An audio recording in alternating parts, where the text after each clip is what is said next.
sección número 3, la práctica escolar.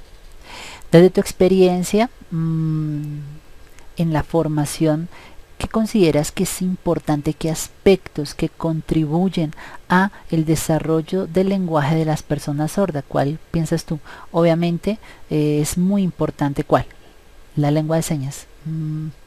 Ya que sin importar la edad, desde el nacimiento, ¿qué información se le puede brindar a una persona sorda? Los estímulos auditivos no les llegan, pero la experiencia visual está allí, ¿sí? Aprovechar la experiencia visual en lengua de señas para la construcción y desarrollo de su lengua y los procesos en el crecimiento es algo lógico.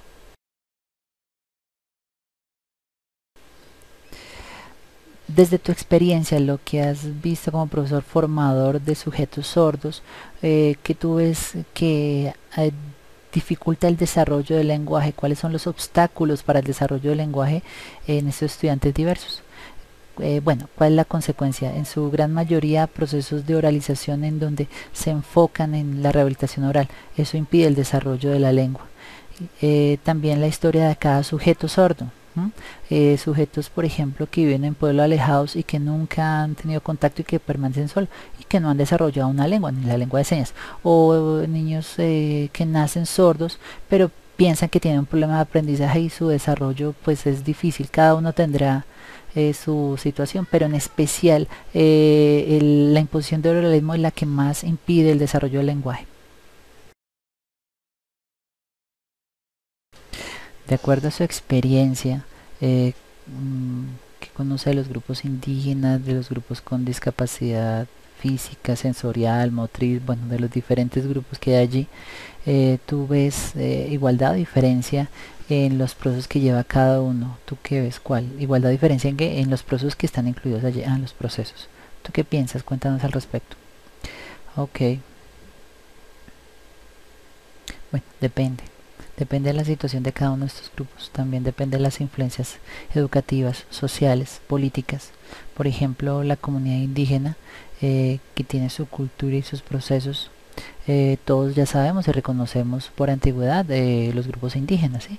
Y los pueblos históricos. También es importante reconocer y advertir el posicionamiento, por ejemplo, el posicionamiento indígena que respete y defienda sus tradiciones es un proceso allí.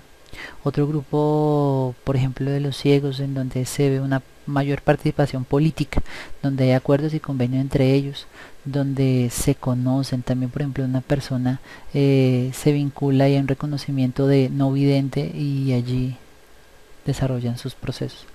Pues con parálisis, autismo, hay diferentes grupos, pero en especial, por ejemplo, los sordos. Hay un problema en la situación de los sordos frente a su desarrollo.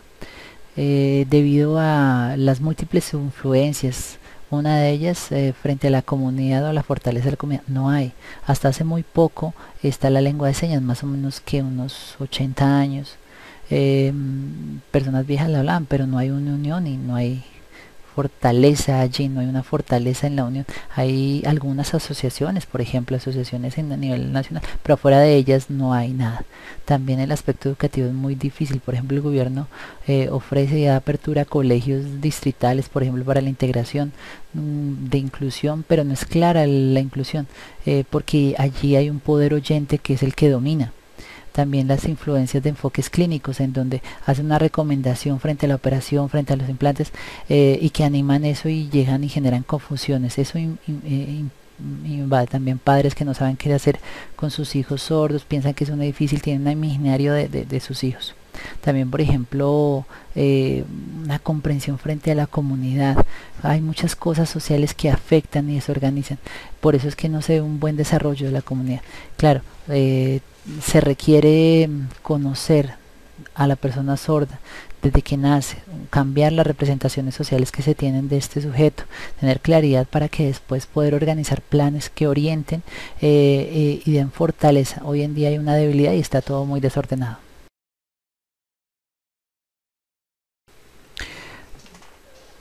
Según lo que opinas, ¿qué elementos cambian las condiciones del aula cuando se integran distintas poblaciones sordo oyentes? Sordo oyentes sí, ¿qué piensas frente a esas condiciones? Bien, hay que tener claridad frente a la integración social. Sí, claro, hay intercambio entre sordos y oyentes, pero en el aspecto educativo estoy en desacuerdo. Dado que la integración y las exigencias del currículo pueden ser iguales, hay un proceso igual, no, hay diferentes procesos. Eh, ¿Cómo se puede dominar, cómo se puede manejar esa integración así? ¿Sí? Hay que fortalecer a la comunidad sorda, pero por ejemplo allí en los procesos de integración, ¿cómo se fortalece la participación? Las preguntas, las opiniones, claro, allí cambia todo. Ahí es bueno trabajar, por ejemplo, en lengua de señas, opinar, preguntar, participar, así se puede dar, ¿sí? Claro, se puede reconocer en los juegos, en las actividades, puede haber integración, conocer e interactuar con los mundos, pero en los procesos académicos hay que establecer distinciones.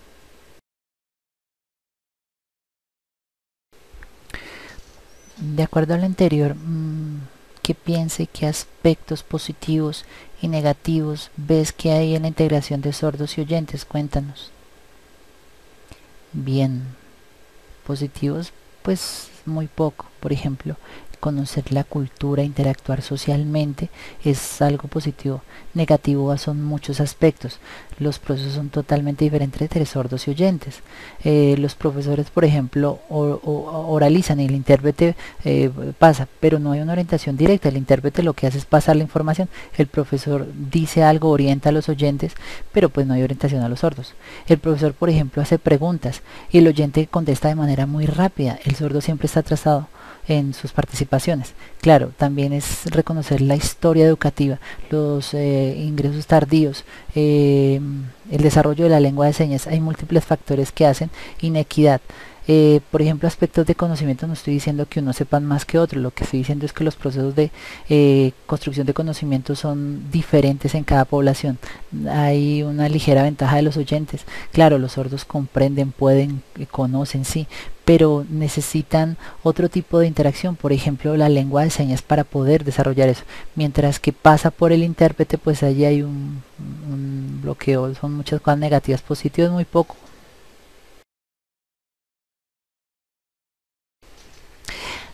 De acuerdo a tu experiencia del trabajo con población sorda, ¿qué piensas que es importante que deben incluir en los currículos de formación en la universidad para los futuros docentes que van a trabajar con personas sordas? ¿Tú qué piensas que es importante que vengan en esos programas de formación para el trabajo con personas sordas? ¿Sí? Para la formación de docentes.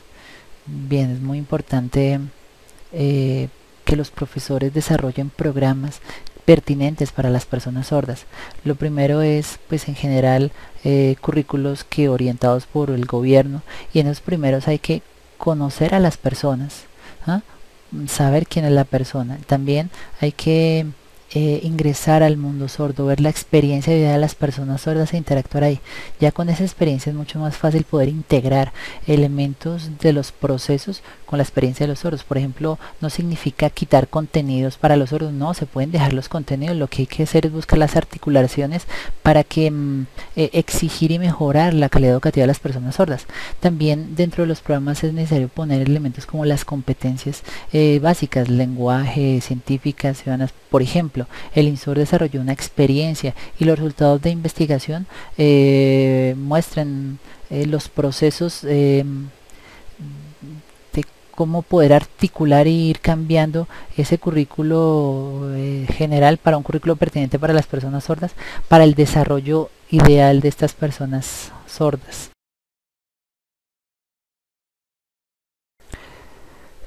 Dentro de la experiencia que tienes en el trabajo con sordos, ¿has desarrollado procesos de evaluación? Experiencia, cuéntanos esa experiencia de evaluación de personas sordas, sí.